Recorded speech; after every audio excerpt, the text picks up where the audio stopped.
Hey guys, what is up everybody? Welcome to a new video. In today's video I want to talk to you about my two favorite Nikon DXF mount lenses. The thing is, I've been using DSLRs for a really long time. I would say like something like 10 years now.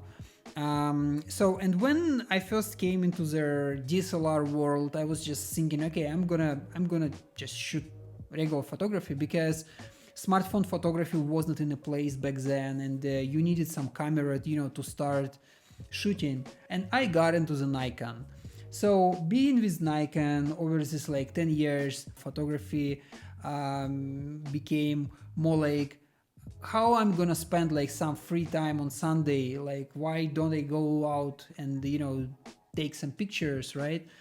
Just to be with yourself, just to enjoy with the photography. And that's how I get into this like prosumer level eventually, where I started to understand all the principles of this photography, what is the difference between prime, zoom lenses, what kind of lenses you need for what kind of shot.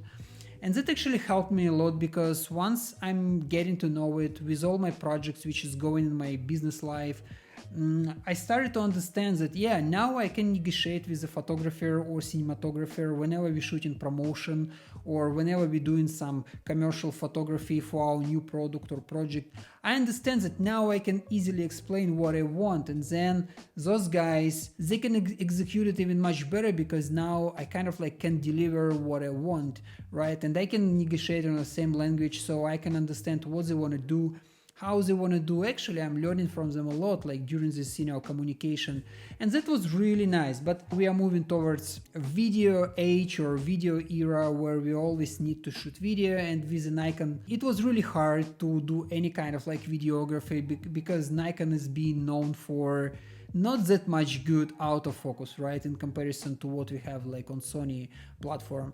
And while moving to Sony, I've been selling my gear, like Nikon gears, and then I was thinking, okay, if I'm putting myself back 5, 7, 10 years ago, and if I'm standing there trying to make my choice, what would be one or two the best lenses or the best all-around lenses which I can use for any type of photography, and thinking, these are the lenses which actually can utilize like any request which I have. Lens number one, it is a prime Nikon lens, which is 35 millimeters 1.8 DX lens. The thing is, this is something equivalent to 50 millimeters full frame lens, which is being known as gold standard for a full frame photography, right? So that's why many people starting with these lenses, if they want to get into some kind of like prosumer level of photography, where they want to understand how they design the shot, how they get in like those soft colors. This was one of those lenses which I would say delivers the shot which you really want to get. And out of everything, I would say this is also a best value for quality, for the value which you're paying for this lens. I don't remember how much I paid, but I believe now it's costs somewhere around like $100 and $150. So that would be a really nice choice for you to start like this 50 millimeters photography. I would say the advantage of prime lenses is that they are delivering really good quality image without any kind of distortion, because there is no moving elements in this lens. So that is actually what makes them so much loved by professionals. But what if I'm traveling? What if I want to get like wider angle? What if I want to capture more? What if sometimes I want to zoom instead of like coming closer to the object? So in this case, I would say my second the most used lens over like this time was Sigma 70 to 50 millimeters 2.8 lens, which is, I would say, delivering really high quality images. I would say it's really close to a prime lenses in terms of quality, but also it gives you, you know, this like wider angle, so you can shot a little bit more, especially as I said, while you're maybe shooting something in the city, maybe you're traveling and you want to get like bigger scenery. So this lens would be the best, and also it is constant 2.8, right?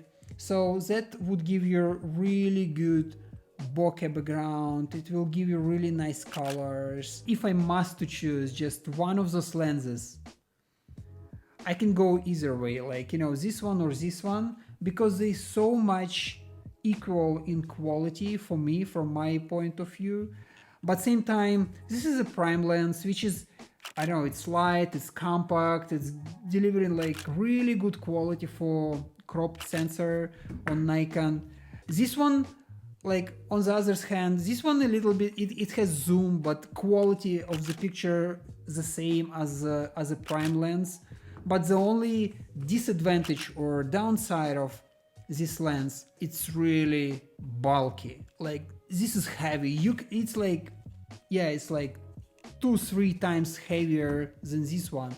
And also the size, you see, size is different because, you know, you need to somehow utilize this zoom ability into the body of the lens. But also it has image stabilization, so that's where this lens is getting better, because I mean it can stabilize, you know, this shakiness at low light conditions, because most of the Nikon DX format cameras, they don't really, I mean none of them have sensor stabilization. So basically the only stabilization which you can get is just if you use lens which has built-in stabilization. And for this matter, I would say this Sigma lens is one of the best lenses which you can get for DSLR Nikon DX or crop factor cameras. Yeah, I mean for me really difficult choice. That's why I decided to put in this video that both of them, saying that these are two lenses to go. So if I have a choice, if I have, I don't know, altogether $500 for lenses, I would go for these two lenses. Lens is one of those investments which you can use over the years. You know, you can change the cameras, as it was in my case. I was changing cameras, but lens is still there, especially if we're talking about Nikon F mount, which those lenses are using. That mount was on the market for like 50 years, which is quite long time, and now Nikon is moving to Z or Z mount, which is I mean gonna be replacing F mount. But as I said, there are like a lot of F mount lenses in the market, because over the those 50 years, native Nikon lenses and also Sigma, Tamron, like all other manufacturers, they've been producing a lot, like really a lot of those lenses, which are still available in the market, especially in second-hand market. And also considering that Nikon provides F to Z adapter, which I heard working quite good. I'm not sure about videography, but for the photography it's definitely gonna be enough.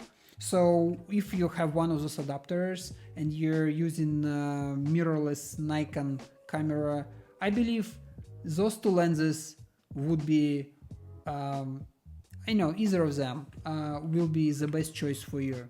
So guys, I hope it was helpful and interesting. If so, don't forget to subscribe, click like button, because that's how YouTube algorithm will understand that I'm doing something good for you.